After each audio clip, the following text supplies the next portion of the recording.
The alarm screamed at 5:47 a.m., the same time it had screamed for the past 8 years, and Sarah Martinez rolled over in her cramped Brooklyn apartment, her body feeling like she'd been hit by a truck. Again, 7 hours of sleep should have been enough. The apps said so, her doctor said so, every wellness influencer she followed said so. But here she was, 34 years old, dragging herself toward another day that would demand more energy than she had to give. She caught her reflection in the bathroom mirror and paused. When had her face started looking so tired? Not just morning tired, but deep in the bones tired, the kind that didn't disappear with coffee or concealer. Her mother's voice echoed in her head. "Mija, you look like you're carrying the world." But that was the job, wasn't it? Senior marketing manager at a tech startup meant carrying everyone else's emergencies, swallowing stress with her morning protein shake, and pretending that grinding harder was the same thing as getting better. The subway ride to Manhattan was the usual circus of noise and artificial light, everyone staring at phones like they contained the secret to happiness. Sarah found herself watching a woman across from her, clearly Japanese, maybe in her 50s, sitting with a kind of stillness that seemed impossible in the chaos. Her eyes were closed, but not in the desperate way of someone trying to steal more sleep. More like peace, like she actually belonged in her own body. Sarah looked down at her own hands, already scrolling Instagram fitness accounts, comparing herself to women who claimed they'd cracked the code with whatever extreme diet or workout was trending. She'd tried them all: keto, intermittent fasting, HIIT classes that left her more exhausted than energized. Each one promised that this time would be different, that she just needed more discipline, more willpower, more punishment of her supposedly weak body. At work, she slumped into her ergonomic chair, already thinking about lunch, even though breakfast had been 3 protein bars eaten while checking emails. The open-plan office buzzed with the familiar soundtrack of capitalism. Keyboards clicking, phones ringing, the coffee machine working overtime. Her colleague David was already on his 3rd espresso, joking about surviving another night of Netflix until 2 a.m. "Sarah, you look dead," he said with a laugh. "What's the damage? 5 hours of sleep." 7, actually. 7. Damn, I'd kill for 7. Maybe you need more caffeine. Or have you tried that new pre-workout everyone's talking about? It's supposed to give you energy for like 6 hours straight. She wanted to tell him that she'd already tried every supplement, every biohack, every promise that more stimulation was the answer to chronic exhaustion. Instead, she just smiled and reached for her own coffee, the 4th cup before noon. It was during lunch break, scrolling through her phone in the tiny company kitchen, that she stumbled across a video that made her pause. The Japanese secret to staying slim without trying. Normally, she would have rolled her eyes and kept scrolling. She'd heard every secret there was, but something about the woman in the thumbnail stopped her. The same kind of calm she'd noticed on the subway. The video wasn't what she expected. No extreme workouts, no elimination diets, no transformation photos. Instead, it showed a simple ceramic rice bowl, small enough to fit in cupped hands. The narrator explained how this bowl, called a chawan, was the cornerstone of a way of eating that had nothing to do with restriction and everything to do with rhythm. Portions that satisfied without overwhelming, meals that ended not with stuffed guilt, but with gentle fullness. Sarah found herself staring at her own lunch, a massive salad she'd forced herself to order, drowning in dressing because she was already bored by the 3rd bite. She was eating like someone preparing for scarcity, not like someone who could trust that more food would be available tomorrow. When had eating become such a battle? That evening, instead of her usual collapse into Netflix and whatever was left in her fridge, she found herself in the Japanese goods store in the East Village. The shop was tiny, quiet, filled with simple wooden shelves and the faint scent of tea.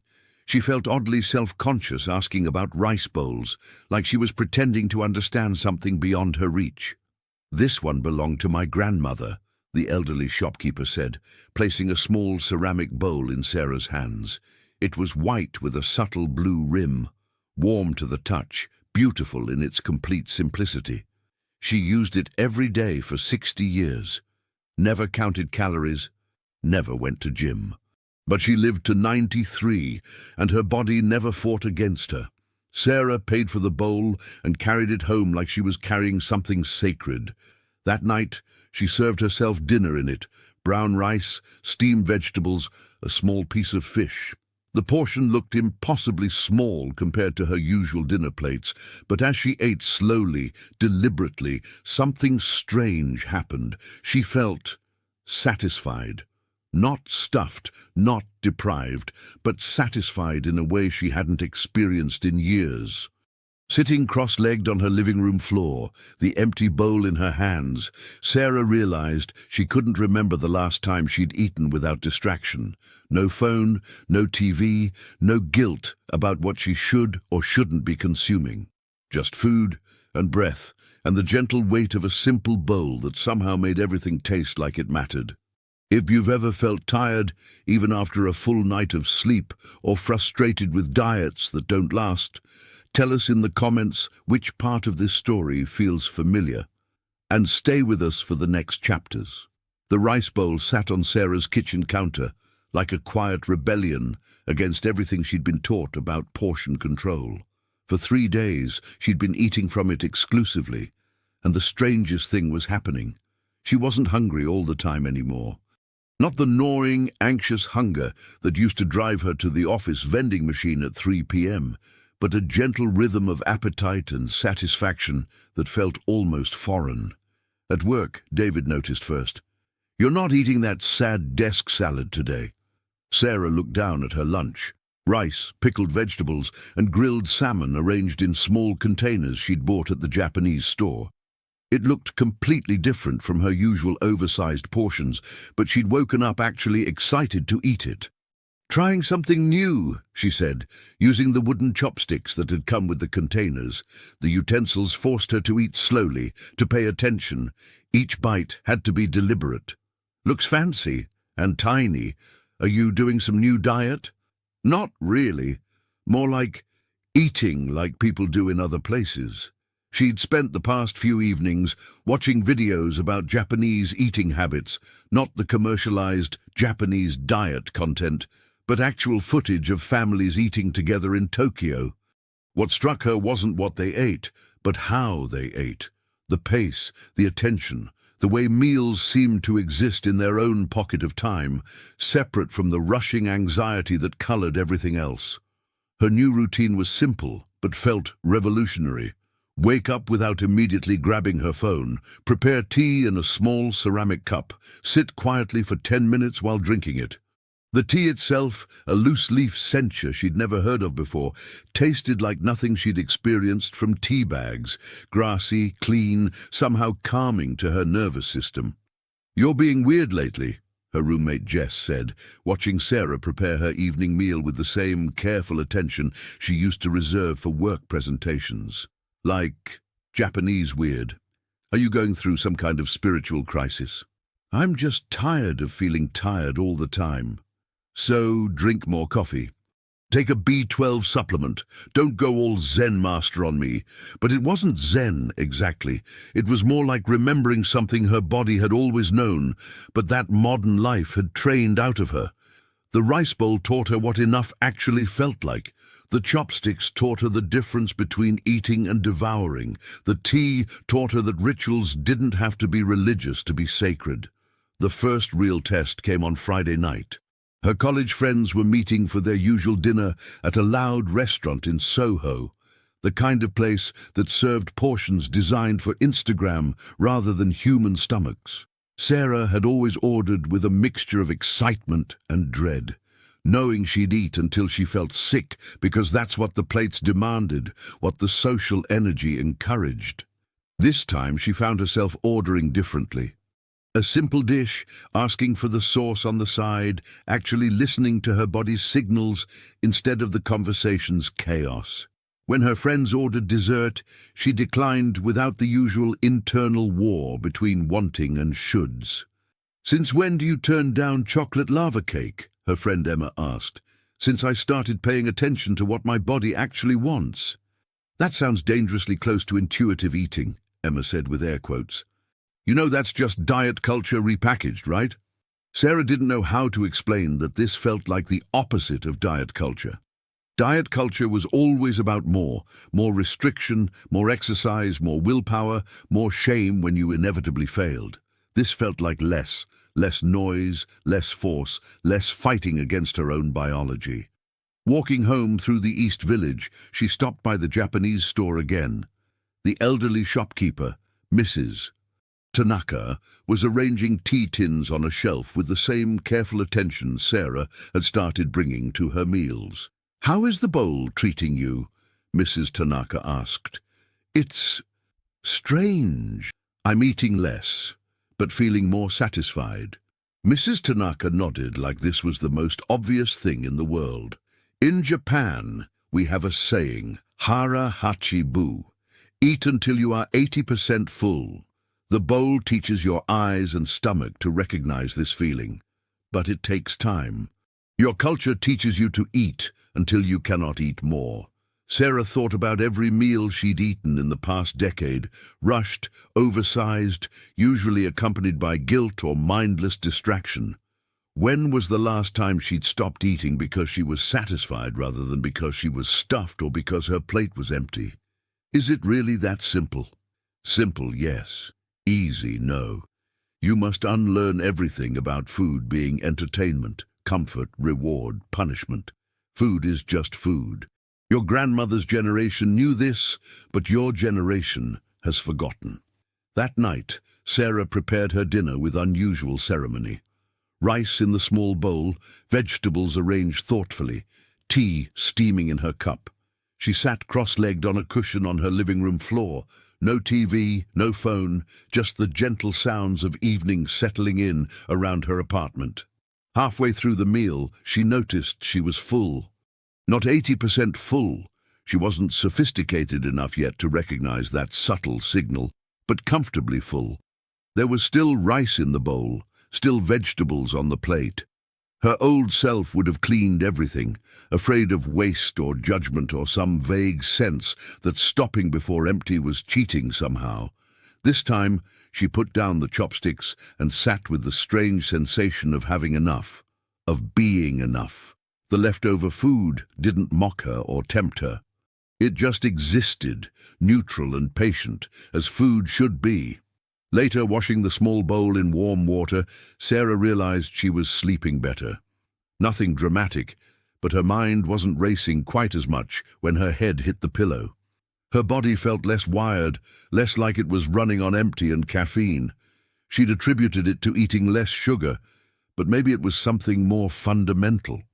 Maybe it was the first time in years that her nervous system didn't have to work overtime, digesting enormous meals or managing the blood sugar roller coaster that came with them.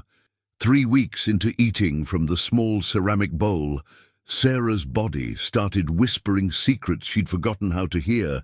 Her jeans weren't cutting into her waist after lunch anymore. The afternoon energy crash that used to send her reaching for candy or another coffee had simply disappeared. But the most unexpected change was how food tasted.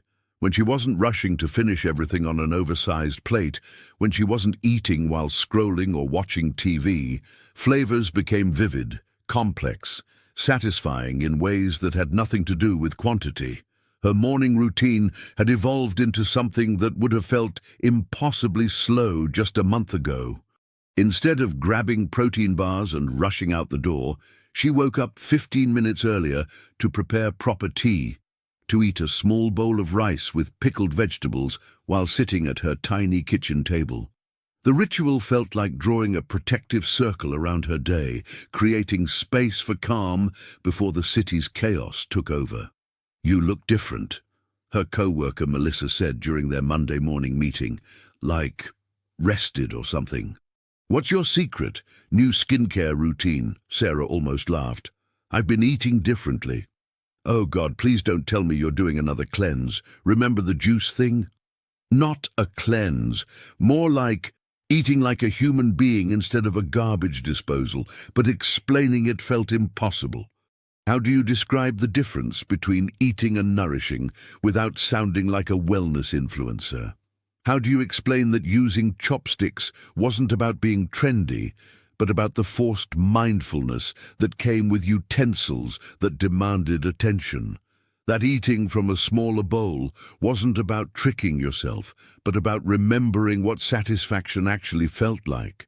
The resistance came from unexpected places. At her cousin's birthday party, her Aunt Maria pulled her aside with concern written across her face. "Misha, you're getting too thin. Are you eating enough? You barely touched the cake." Sarah looked down at herself.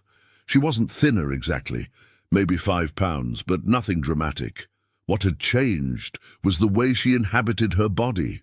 Less bloated, less at war with her own hunger, less exhausted by the constant cycle of restriction and binging that had defined her relationship with food for years.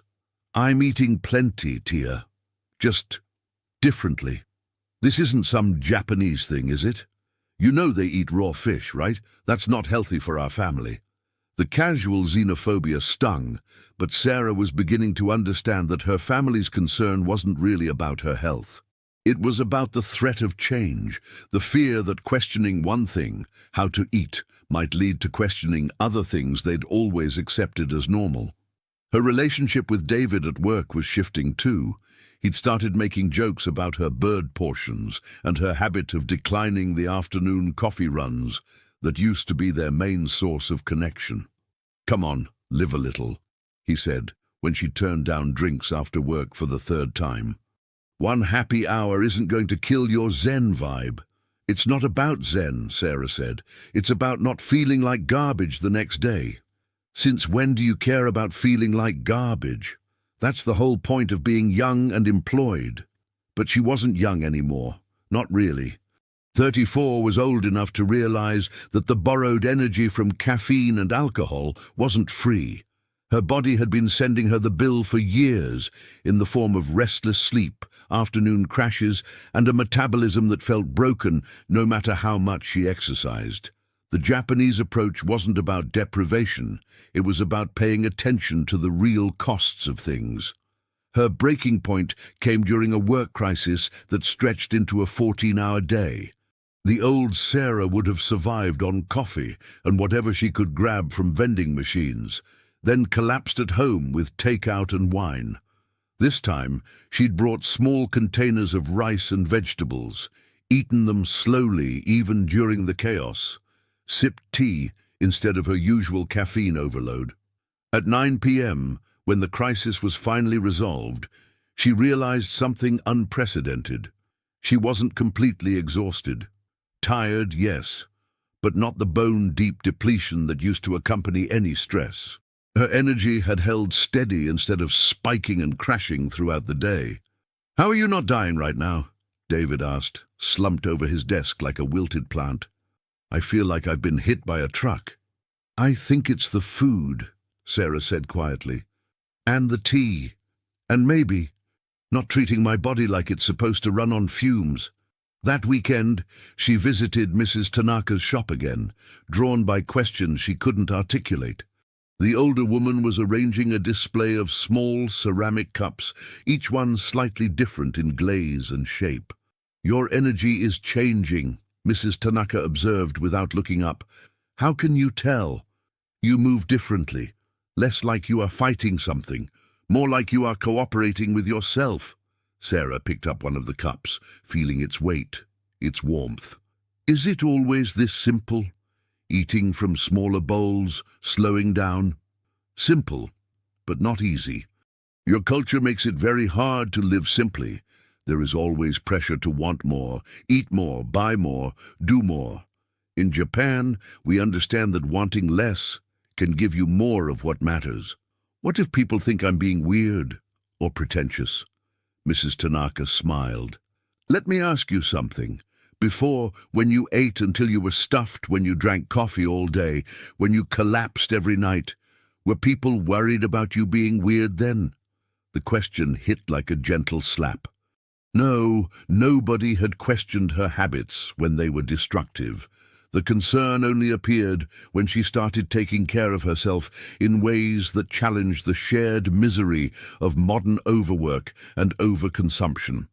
That evening, Sarah prepared her dinner with even more attention than usual. Rice in her grandmother's bowl, that's how she'd started thinking of it. Vegetables arranged like a small garden, tea steaming in a cup that fit perfectly in her hands. She ate slowly, gratefully, until she felt satisfied but not stuffed. Afterward, sitting cross-legged on her living room floor, she realized she couldn't remember the last time food had felt like medicine instead of entertainment, or punishment, or distraction. It was just food, doing what food was supposed to do, nourishing her body so it could carry her through her life. Would you rather force yourself with willpower or redesign your environment and habits like this character is learning to do? Comment which path makes more sense to you, and share this episode with someone who needs a gentler approach to change. 2 months after the ceramic bowl entered her life, Sarah faced her first real test. The company's quarterly retreat in Austin meant 3 days of hotel food, networking dinners, and the kind of schedule that traditionally sent her into survival mode. Caffeine for energy, alcohol for stress relief, whatever food was available without thought to how it made her feel. She almost didn't pack the bowl. It felt too precious, too fragile for airport security and hotel rooms.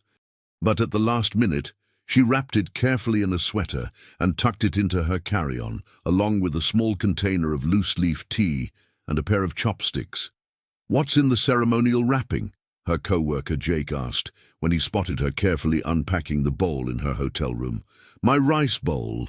You brought your own bowl to Texas? That's either really zen or really neurotic." "Probably both," Sarah admitted, but she was already grateful to have it. The hotel room felt less anonymous, with the familiar ceramic curve sitting on the nightstand, like carrying a piece of home that had nothing to do with geography and everything to do with the rhythm she'd been building. The first retreat dinner was a test of everything she'd learned. The restaurant served portions designed for people who thought more was always better, plates that could have fed 3 people, sauces that tasted like sugar and salt had been in a competition to see who could overwhelm the palate first.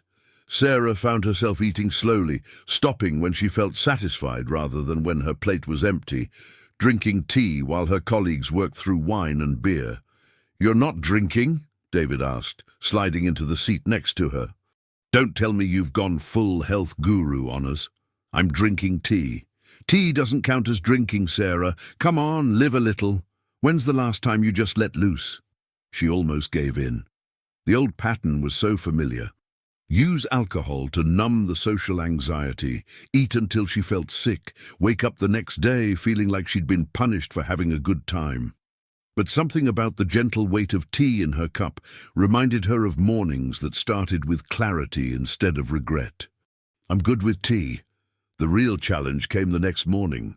Her usual retreat experience involved waking up exhausted, grabbing coffee and pastries from the hotel breakfast, and white-knuckling through presentations while her blood sugar yo-yoed between crashes and spikes. This time, she used her bowl for hotel oatmeal, adding fresh fruit and a small amount of nuts, eating slowly while sitting by the window instead of scrolling her phone. The difference was subtle, but unmistakable. Her energy held steady through the morning sessions. Her mind felt clear during the afternoon workshops. While her colleagues were reaching for their third coffee or complaining about food comas, Sarah felt present, alert, without being wired. "How are you not dying right now?" Melissa whispered during the final presentation. "I feel like I've been hit by a caffeine truck." Sarah looked around the conference room at her colleagues, bright, successful people who'd been taught that productivity meant pushing through exhaustion, that taking care of yourself was a luxury they couldn't afford. She'd been one of them just months ago, wearing her ability to function on no sleep and terrible food like a badge of honor. "I think I've been feeding my body differently," she said quietly. Like what? Supplements? I've tried everything. Like food, real food, in normal amounts. The conversation was interrupted by applause as the final presentation ended, but Sarah caught Melissa's expression. The same mixture of curiosity and skepticism she'd probably worn when Mrs. Tanaka first told her about Hara Hachibu. On the flight home, Sarah unwrapped her bowl and held it in her lap, grateful for its familiar weight. The businessman next to her glanced over with obvious confusion. "Family heirloom?" he asked. Something like that. She thought about trying to explain how this simple piece of ceramic had taught her the difference between eating and nourishing, between feeling full and feeling satisfied, between treating her body like a garbage disposal and treating it like the only home she'd ever have. But how do you explain a revolution that happens one meal at a time? Back in Brooklyn, her apartment felt like a sanctuary. The small kitchen she used to see as limiting now felt perfectly sized for the kind of cooking she'd learned to love. Simple, intentional, focused on flavor rather than quantity. She prepared dinner with the ceremony that had become second nature. Rice in the bowl, vegetables arranged thoughtfully, tea steaming in her cup. Sitting cross-legged on her living room floor, eating slowly while evening light filtered through her windows, Sarah realized something had shifted during the retreat. She wasn't just eating differently anymore, she was living differently. The bowl had been the beginning, but the real change was deeper. She'd stopped treating her body like it was supposed to run on artificial energy and willpower and started treating it like it had its own wisdom worth listening to. Her phone buzzed with a text from Melissa. "Can you send me the name of that tea you drink? And maybe some advice on the small bowl thing? Asking for a friend. Who is me?" Sarah smiled, already composing a response about Mrs. Tanaka's shop and Hara Hachibu and the radical idea that taking care of yourself wasn't selfish or pretentious. It was just smart. But first, she finished her dinner, savoring the last grains of rice and the way satisfaction felt when it wasn't mixed with guilt or shame.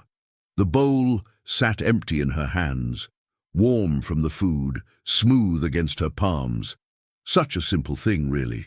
But then again, the most powerful changes usually were. 6 months after the ceramic bowl first entered her life, Sarah sat in her doctor's office, staring at lab results that made no sense according to everything she'd been taught about weight loss and health. Her cholesterol was down 20 points. Her blood sugar was stable in a way it hadn't been since her 20s. Her resting heart rate had dropped to levels she'd never achieved, even during her most obsessive gym phases. "Whatever you're doing, keep doing it, doctor," Peterson said, flipping through the chart. "Your inflammation markers look better than they have in years. Have you been following a specific diet program?" "I've been eating from a smaller bowl." Dr. Peterson looked up from the papers, clearly expecting more. "That's it? No meal plans, no calorie counting, no supplements?" "I eat when I'm hungry. I stop when I'm satisfied. I use a rice bowl that belonged to someone's grandmother." Sarah could see her doctor processing this information, trying to fit it into the framework of modern nutritional advice that focused on macros and meal timing and optimization. How could she explain that the bowl had taught her something more fundamental? How to trust her own body's signals instead of fighting against them? The real revelation had come gradually, so quietly that she almost missed it. Somewhere between the 3rd and 4th month, eating from the bowl had stopped being a conscious choice and started being simply how she ate. She no longer had to remind herself to slow down or pay attention. Her body had remembered rhythms that modern life had trained out of her, but the deeper change was in her relationship with hunger itself. For the first time since childhood, hunger wasn't an emergency to be fixed immediately with the largest, most convenient option available. It was just information, like feeling tired or thirsty. She could be hungry and not anxious about it, knowing that food would taste better and satisfy more when she was actually ready to eat. "The interesting thing," Dr. Peterson continued, is that your weight is stable, but your body composition has clearly changed. You're building muscle mass without any reported increase in exercise. Sarah thought about her daily routines, which had evolved without any conscious effort to work out. She now sat on the floor for meals, which required constant micro-movements to maintain balance. She walked more because she had more energy, took stairs because climbing didn't leave her breathless anymore. Her body was working the way it was designed to work, instead of being forced to operate in crisis mode. "I think my nervous system isn't in fight or flight all the time anymore," she said, surprising herself with the clarity of the insight. "What makes you say that?" "I sleep through the night now. I don't get afternoon crashes. I don't feel like I'm constantly running on empty and caffeine. My body feels like it's on my side, instead of fighting against me." That evening, Sarah met with Mrs. Tanaka for tea at the small shop in the East Village. Over the months, their relationship had evolved from customer and shopkeeper to something approaching mentorship, though Mrs. Tanaka would have been too humble to claim that role. "You look different," Mrs. Tanaka observed, preparing tea with the same careful attention Sarah had learned to bring to her meals. "More settled in yourself. The doctor says my health markers have improved more in 6 months than they did in years of dieting and exercise programs. This does not surprise me. When you stop fighting your body, it stops fighting you back." They sat in comfortable silence, sipping tea from small ceramic cups, watching evening settle over the neighborhood. Sarah thought about the person she'd been 6 months ago, exhausted, anxious about food, treating her body like a problem to be solved instead of a home to be cared for. "Mrs. Tanaka, can I ask you something? When you first saw me, did you know the bowl would help this much?"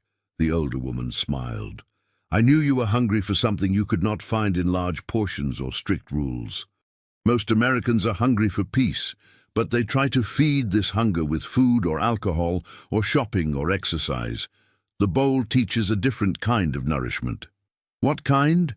"The kind that comes from paying attention, from treating yourself with the same kindness you would show a beloved friend, from understanding that your body has wisdom if you create space to listen to it." Sarah felt tears unexpectedly building. "I didn't realize how badly I'd been treating myself until I started treating myself well. This is the secret that is not a secret. Your culture makes simple things complicated and expensive, but health is not complicated. Health is consistency, attention, and respect for your own needs. The bowl is just a tool to remember these things." Walking home through the East Village, Sarah passed restaurants advertising healthy options that came in portions large enough to feed 3 people. Fitness studios promising to help you crush your goals and destroy your limits. Supplement stores selling solutions to problems that might not exist if people simply ate when hungry and stopped when satisfied. She understood now why her family and friends had resisted her changes. It wasn't really about the bowl or the tea or the slower pace. It was about what those changes implied, that the way most people were living, the constant pushing, the chronic exhaustion, the disconnection from their own bodies, wasn't just unnecessary, but actively harmful. Back in her apartment, she prepared dinner with the ritual that had become as natural as breathing. Rice in the ceramic bowl, vegetables arranged with care, tea steaming in her cup. But tonight, as she sat cross-legged on her living room floor, she realized the transformation was complete. She wasn't using the bowl to change her relationship with food anymore. The bowl was simply the natural expression of who she'd become. Someone who trusted her body's wisdom. Someone who understood that satisfaction and fullness were different things. Someone who knew that the most radical thing you could do in a culture obsessed with more was to discover that you already had enough. 1 year later, Sarah stood in the kitchen of her new apartment, still small, but with enough natural light that she no longer needed artificial illumination during her morning tea ritual. The ceramic bowl sat on the counter, no longer a symbol of change, but simply part of the landscape of her daily life, as essential and unremarkable as her coffee mug had once been. Her morning routine had evolved into something that would have seemed impossibly indulgent to her former self. 20 minutes to wake up slowly, prepare tea, and eat breakfast without digital distraction. But the luxury was an illusion. What felt like indulgence was actually efficiency. Starting the day from a place of calm rather than crisis meant everything that followed flowed more smoothly. Melissa had become an unexpected convert, stopping by Mrs. Tanaka's shop after Sarah finally shared the address. "I thought you were being all precious and wellnessy," Melissa admitted over tea one Saturday morning. "But I've been eating from a smaller bowl for 2 months now, and I swear my brain works differently. Like I can think clearly after lunch, instead of needing a nap." The changes in Sarah's social circle had been gradual but unmistakable. Some relationships deepened as she stopped using food and alcohol as social lubricants and started showing up more present, more genuinely herself. Others faded as the shared bonding over exhaustion and poor self-care lost its appeal. She'd learned to be okay with both outcomes. David had been the most resistant, treating her changes as a personal judgment on his lifestyle. But even he'd eventually asked for advice when his doctor warned him about prediabetes at 36. "I don't get it," he said during a rare lunch break together. "You eat less, but you seem more satisfied with everything, not just food." "I think it's because I'm not constantly fighting myself anymore," Sarah said, using her chopsticks to eat rice from the small container she now brought to work every day. "When you stop the war with your body, you have so much more energy for actual living." "But don't you miss the freedom of eating whatever you want?" "What freedom? I spent years eating whatever I wanted and feeling terrible. Now I eat what I want and feel good. This feels like more freedom, not less."